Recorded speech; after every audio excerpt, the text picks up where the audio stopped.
Welcome to this new series of the Birth and Baby Business podcast called Lessons from a Birth and Baby Business Owner. And we'll be speaking to those who are in or who have been in the birth and baby business world to ask them the questions that you'd like to know the answer to on how they got to where they are in business today.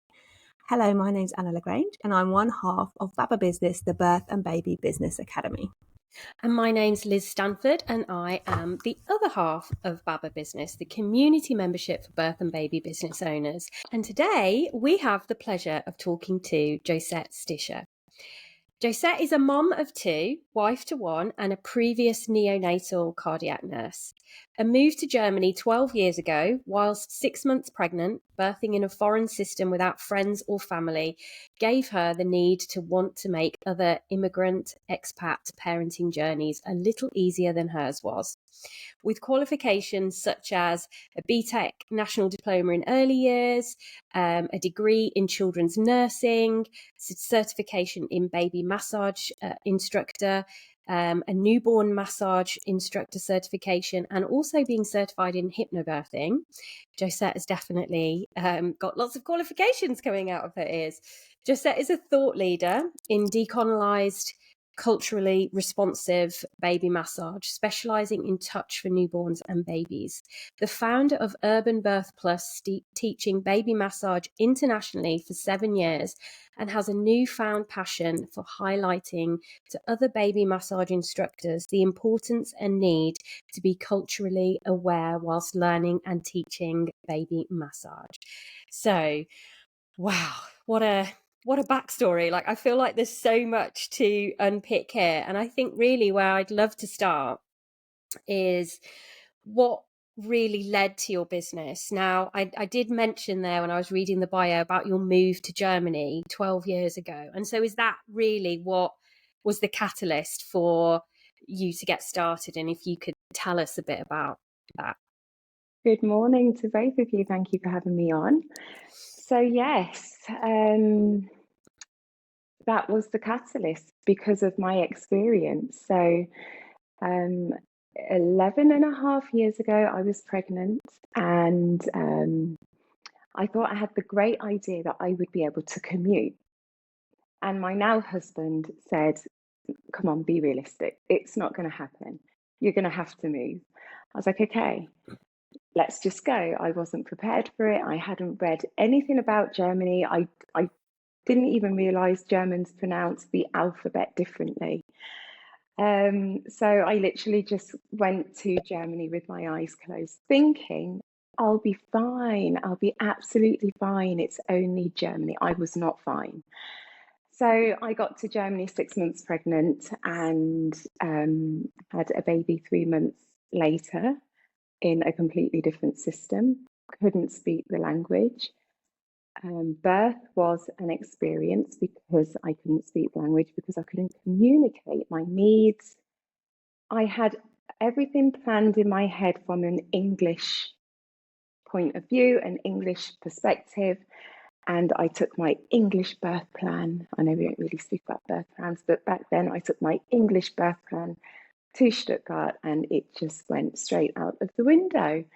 So I had a birth that I was not prepared for at all. And then in the postnatal period, again, I had a postnatal recovery, postnatal time, third trimester that I had not planned for. And it was a very lonely, not stressful. It wasn't stressful. It was just very lonely because I knew what I needed to do as a new mum, but still I was lacking that guidance and that support. And I just kept thinking with my nurse hat on.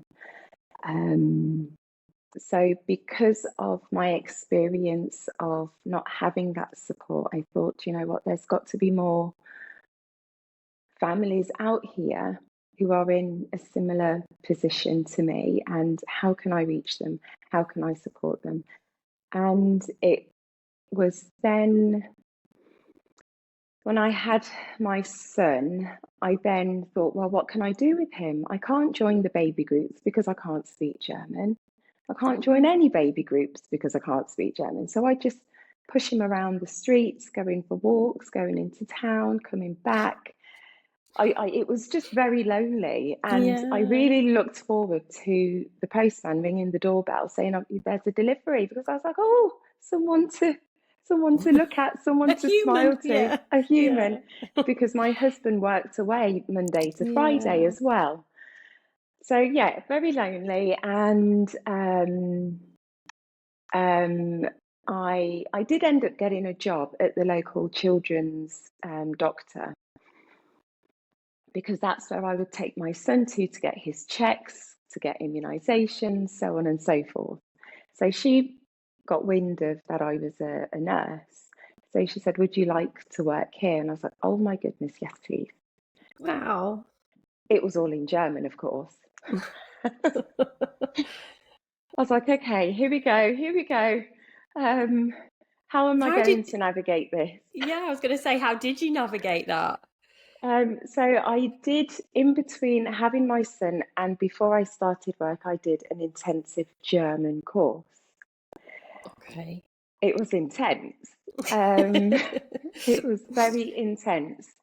And I would drop my son off at nursery and then rush to go to school, be there all morning and 2 hours in the afternoon, and then go and pick my son up. So it was very intense.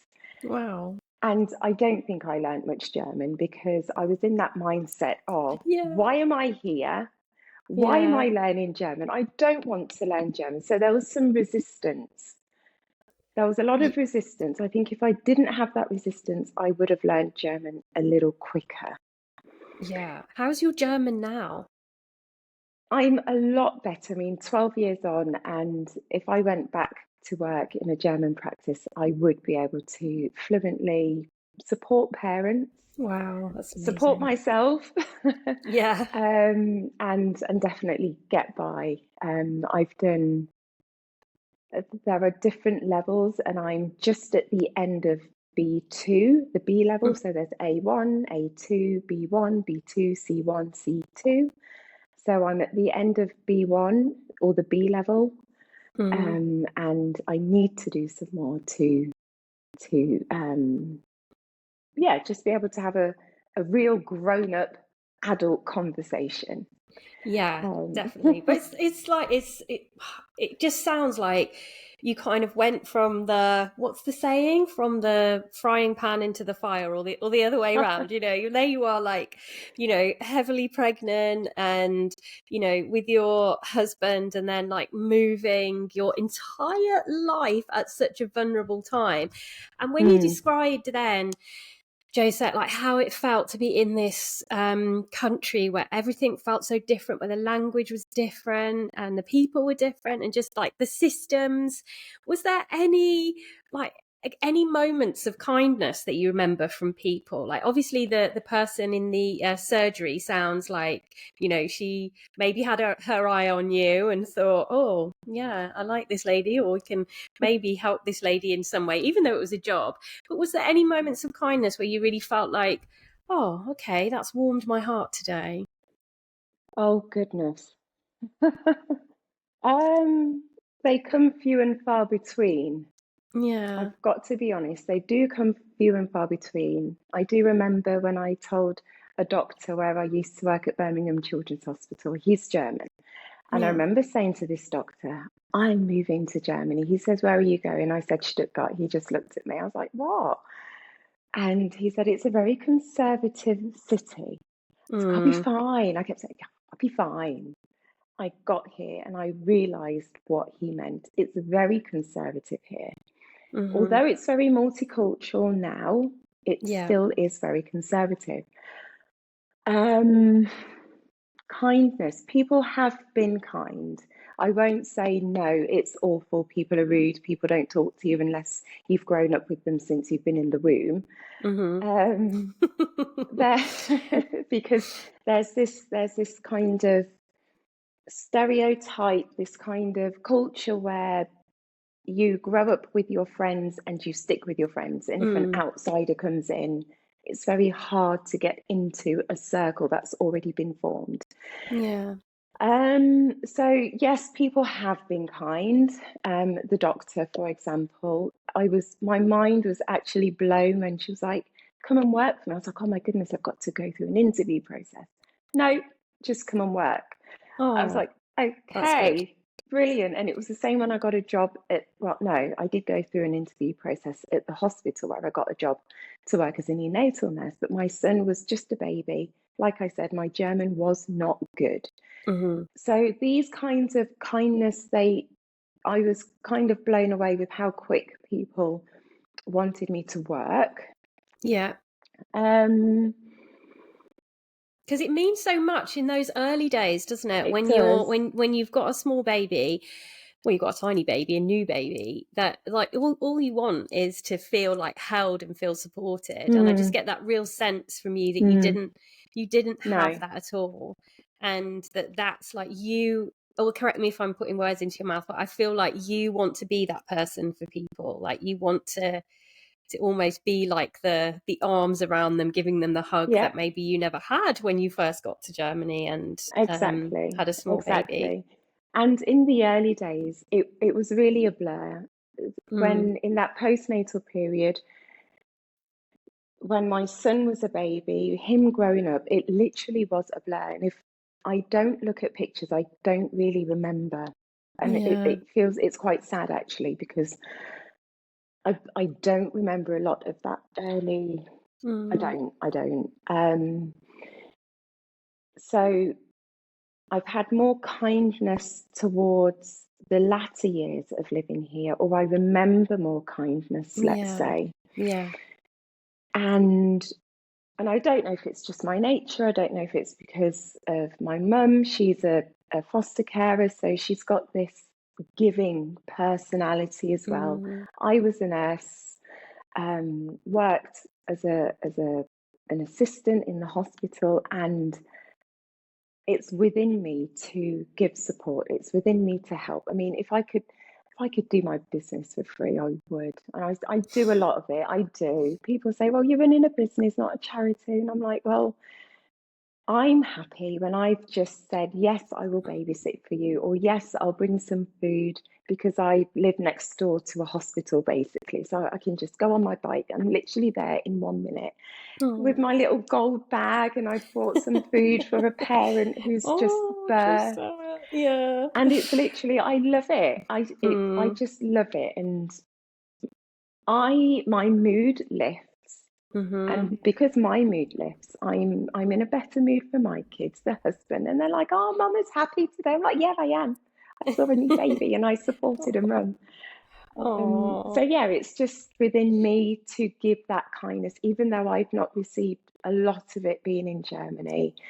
Mm-hmm.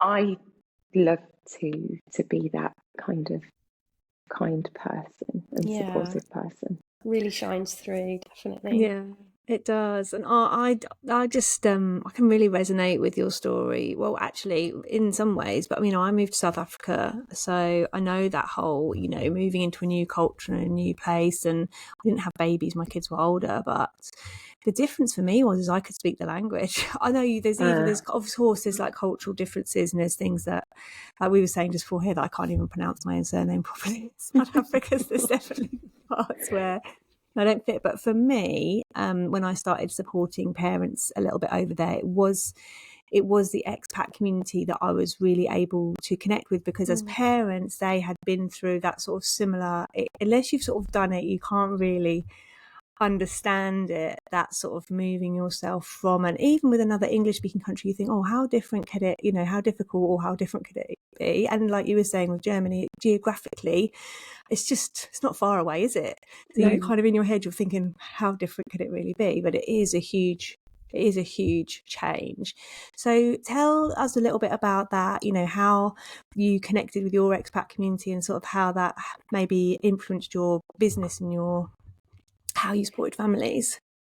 Yeah, so it was about going into the second year of being in Germany that I went onto Facebook, and I don't know how I found the group. I don't know if somebody told me about the group, because the next best thing for me was going to an English speaking speaking church. A bit of German coming in there.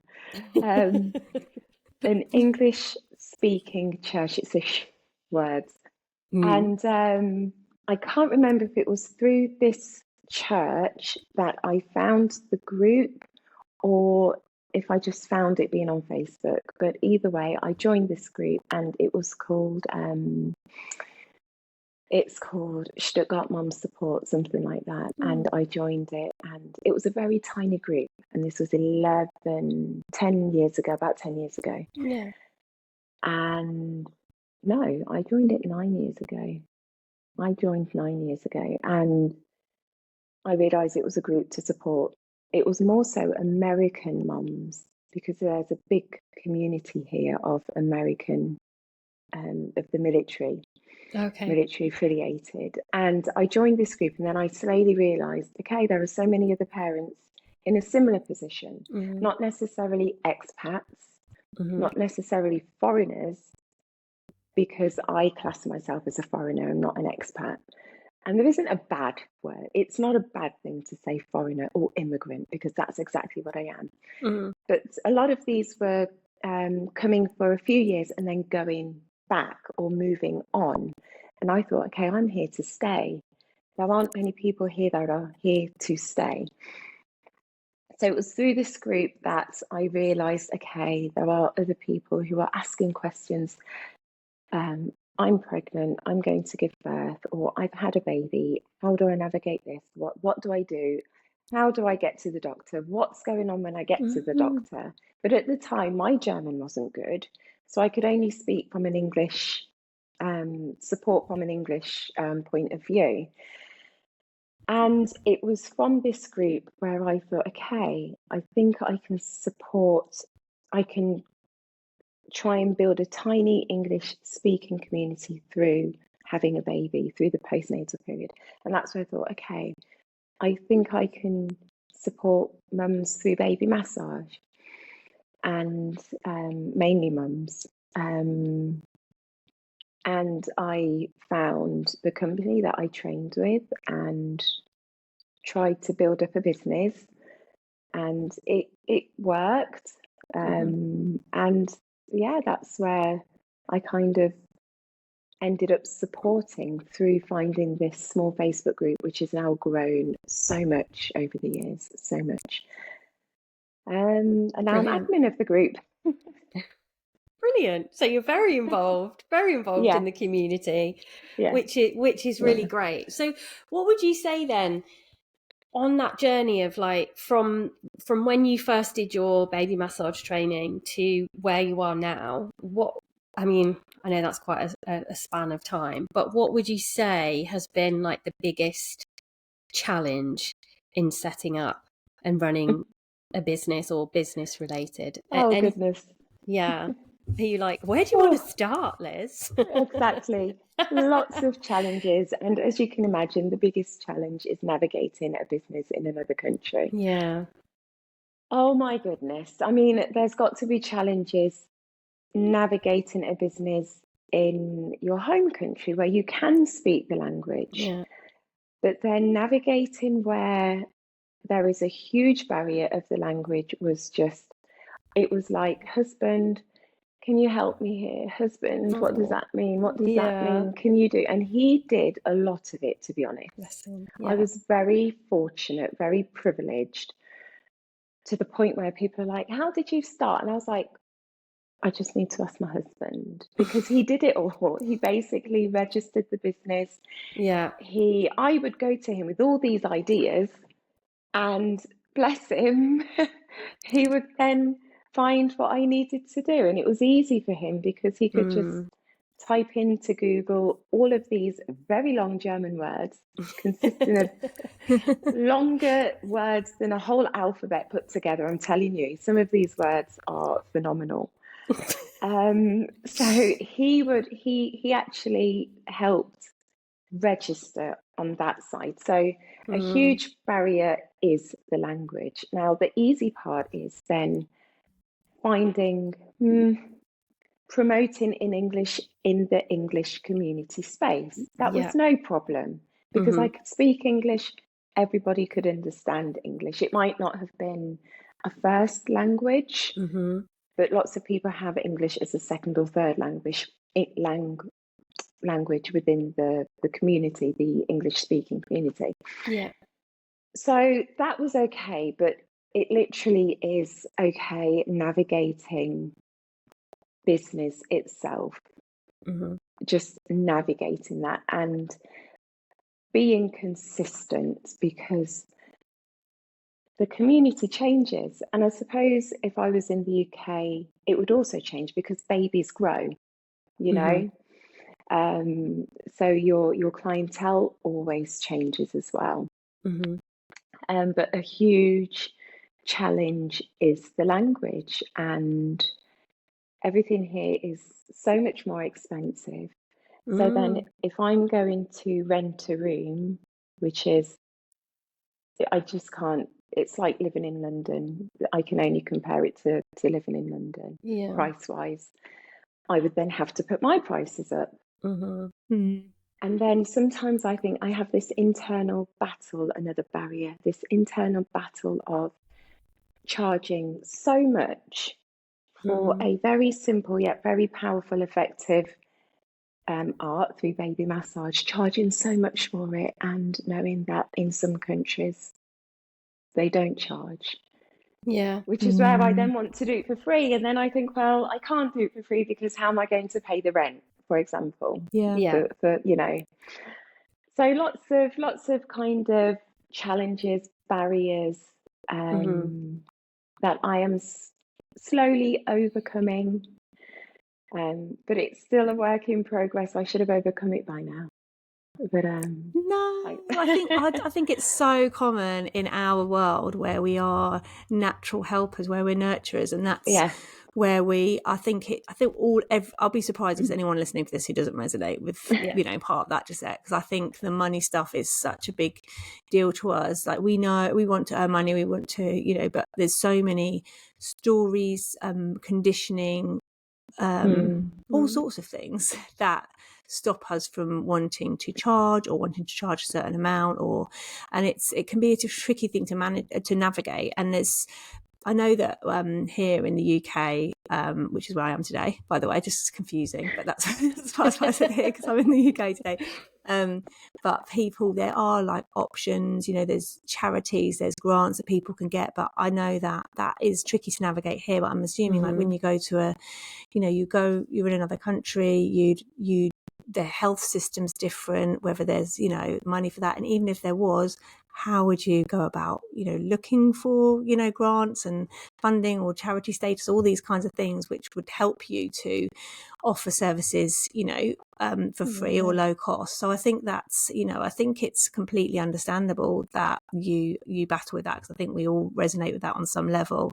And, you know, it is work. It's constant work, isn't it, Liz, to kind of, you know, be looking at those. And the main thing is recognizing it and then trying to find solutions that work for everybody, you know? Yeah. Those limiting beliefs can be pesky for sure. But yeah, I think that like Anna said, it's just so common in this industry to feel that way. And, you know, I think that there is like a balance to be made. And I think that you can get to a point where you're able to give back more and you're able to do more things for free. And, you know, that's amazing when you can get to that point and you can feel good about it. So, so I think the next thing I kind of want to know is, like, obviously we're going through your journey here. So you've set up your baby massage business with the help of your husband. Go husband, because I love to hear about a supportive partner, because it really can make all the difference. And then so you're teaching baby massage, etc. At what point did you come to this kind of desire or realization that you wanted to start opening the eyes, so shall we say, of professionals when it comes to being like culturally aware with baby massage? So what was the catalyst for that? That's fairly recent, really, isn't it? That's fairly recent. Yes, this is more recent. I noticed within the company that I trained with, and this is not a criticism. This isn't to call anyone out or anything like this. I remember looking through the resources and thinking, oh, there's not many black and brown faces in the resources.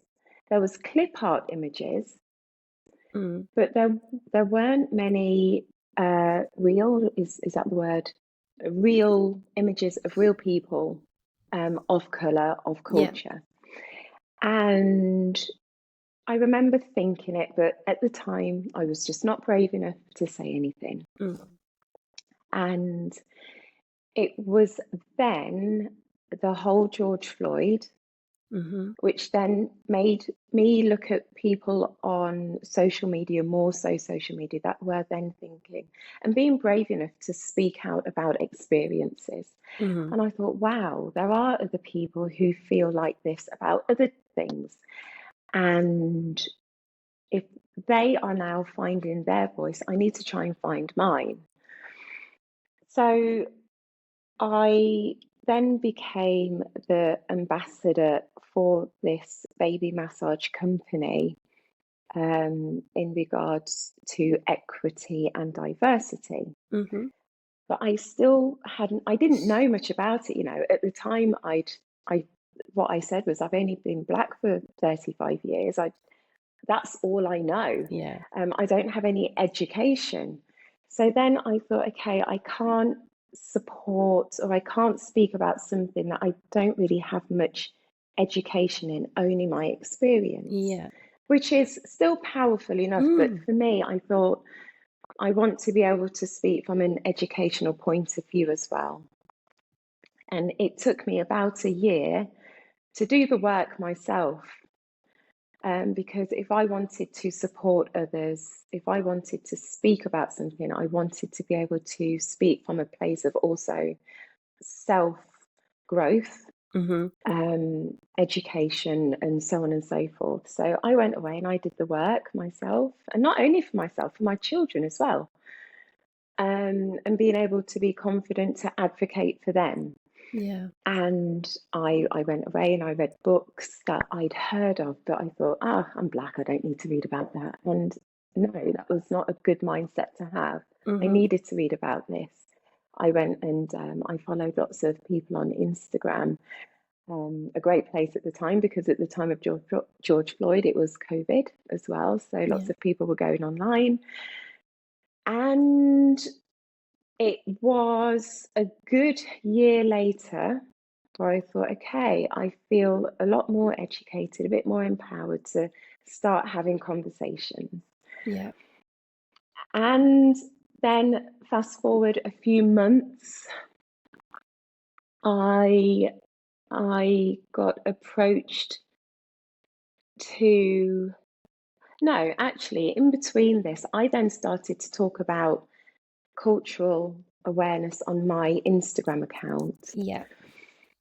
And I wasn't going overboard because I was thinking, oh no, I don't want to open my mouth too much. I don't want to be the person. You know, there'll be another one, a person saying, here she goes again. And so I thought, okay, just keep it small, keep it sweet, share every now and then. And then as I started to talk more about it, I actually thought, I'm right. I might not have the research to back up what I'm saying, but I'm talking from my experience here, and I know I'm right. And I just kept speaking about it every now and then, and it was getting engagement, and I was quite surprised. And it was getting engagement more so from other instructors. So then I thought, okay, I'm speaking to instructors now, and they're kind of listening. And I'm not pushing people away. Yes, I would lose some followers. I really would. And then I thought, okay, they're just not my people. Definitely. And then I got approached to do a summit for Gaza to help support what's going on over there. And it was an honour, an absolute honour to be a part of this. And I put a presentation together. And as I was doing this presentation, it was turning quite cultural Mm. about taking, I called it taking the airy fairy out of baby massage. And I was speaking about baby massage itself, but where it came from, and that we shouldn't lose sight of the roots of baby massage. And throughout my training, I've noticed, or not throughout the training, but throughout the journey of having my business, I've noticed, wow, it's actually being whitewashed quite a lot. And I thought, can I use these words? Are people going to be offended if I use these words? And I thought, well, if people are, then people are. I feel, or I felt I had to talk about the cultural roots to honour the people, the way makers who have this art, who do this to this day, who still practice this from a cultural, traditional perspective, and not to sell. And it just didn't sit right that I could see baby massage being used for profit and changed, and the history had changed so much. And it's really interesting because as I went more into creating this cultural awareness course for other instructors, finding the research was so difficult. There's this much research, cultural, from a cultural perspective. There's so much on the science behind touch, so much, but there isn't anything cultural. And it just screamed that the founder of the Western version of baby massage, that's history starts from there. And I thought it just didn't seem fair. Because there was this whole big part of history that is very, very, very, very difficult to find. And even though you see in some books from the 1960s, it's still a changed perspective through the lens of a white person on how baby massage was. And the voices of those people, it's not there. It's just not there. So putting it just felt like the next way to go, just creating a cultural awareness course, not to say what we're learning is wrong, but just to not forget about where the roots of baby massage come from. Yeah, because it's so sad, isn't it? It's so sad that to think that the origins and the roots could be lost somehow. Like if you hadn't have come along and created this, like we could have continued on that path. And maybe somebody, I mean, I think you're the only person doing what you're doing, but somebody else might have popped up and started doing it. But if you hadn't have done what you've done, it just continues to get diluted and diluted and diluted until it's no longer what it was intended for, and then it starts to lose its power, and it starts to lose its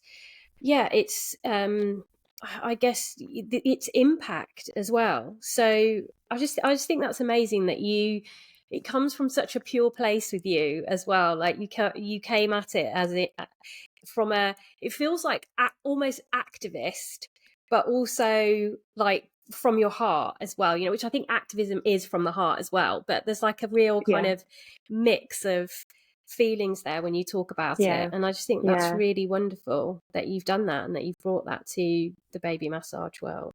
Oh, thank you. Activism sounds like such a huge, I mean, when you say the word activist, it's like, oh my goodness, I think of Martin Luther King, I think of Rosa Parks, I think of, and also the more modern activists, I'm like, oh my goodness, me, an activist.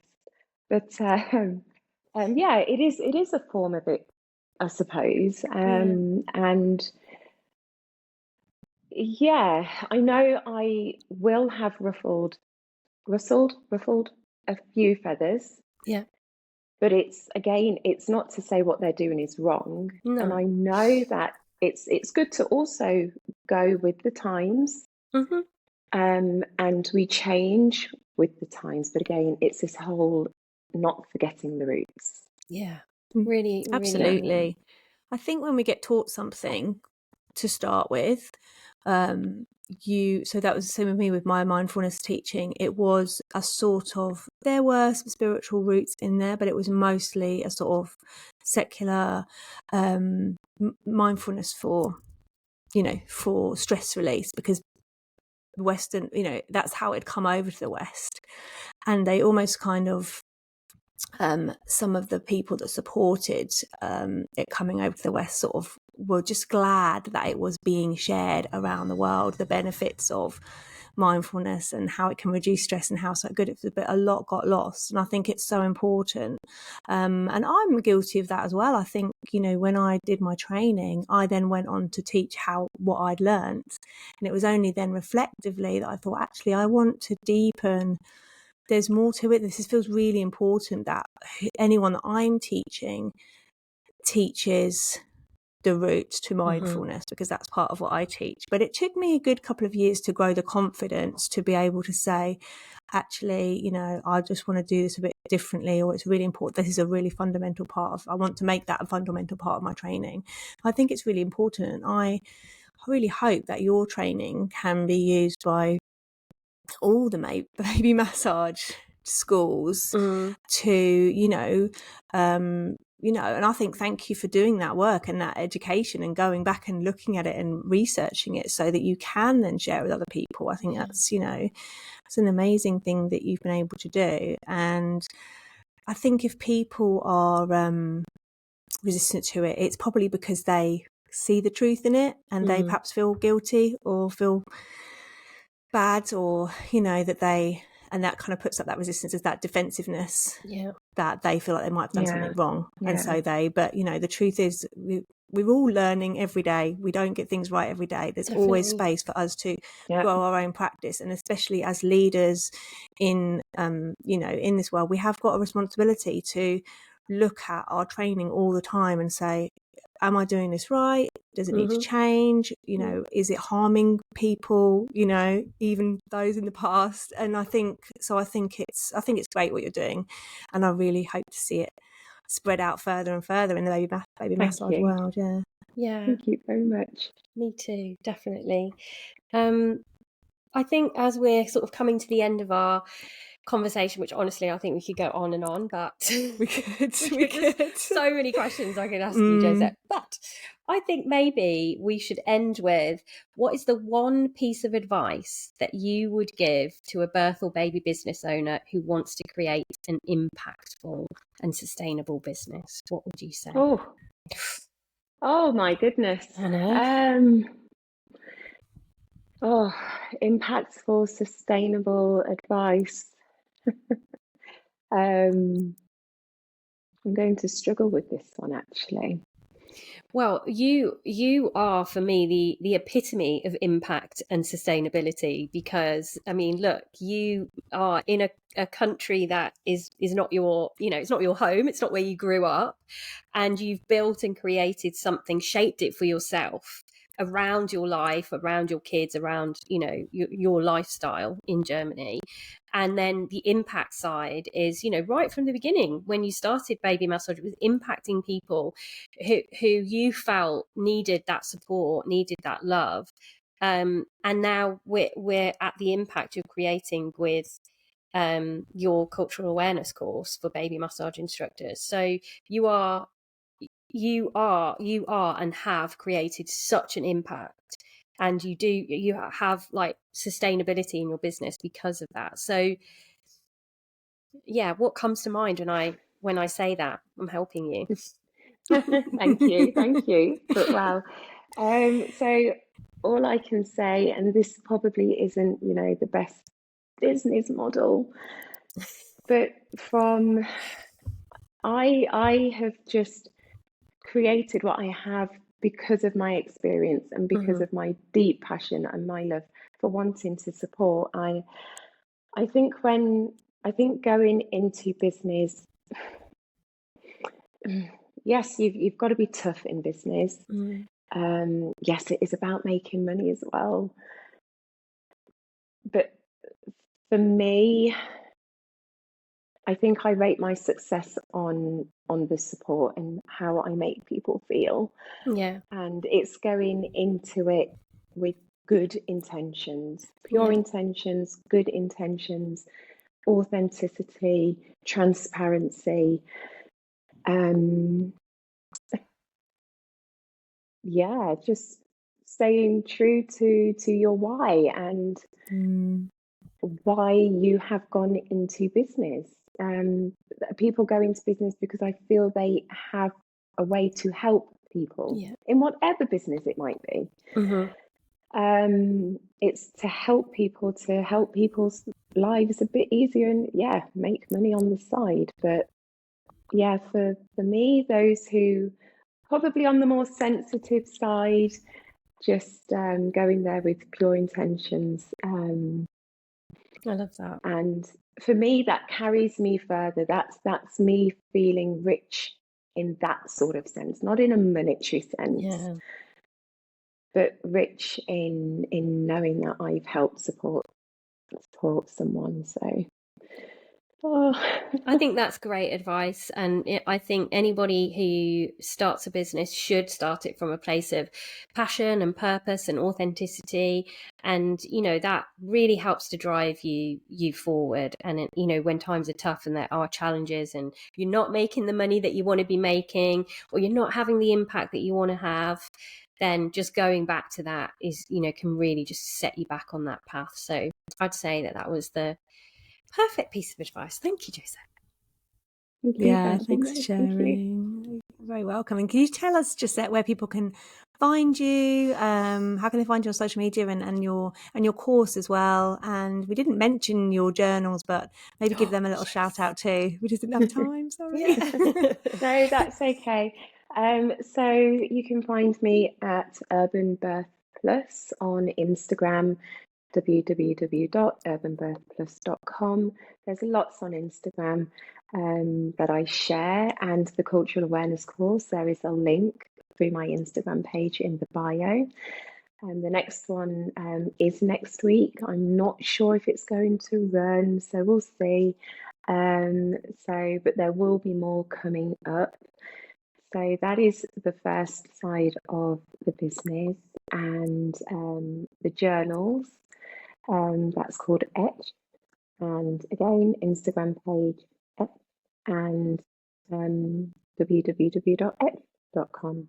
And those journals, there's a collection of journals coming out, and the first one is all about hypnobirthing and birth. Yes. So yes, that's where you can find me. Brilliant. And Thanks, I really Josette. recommend giving Josette a follow on Instagram, because she's just cultivated the most beautiful feed there. And you'll really enjoy it if you give her a follow and check her out. So to everyone who's been watching or listening, thank you so much. I hope you have enjoyed this episode, that you've learned from Josette, and just let us know what you think. We'd love to know. So if you're watching on YouTube, drop us a comment. Make sure you subscribe. If you're listening via your favorite podcast provider, do give us a follow, leave us a review. But we'd also love you to head over to our Instagram and just let us know what you thought of the episode, and we'd love to feed that back to Josette as well. So thanks everyone. Bye. Thank you. Bye. Bye.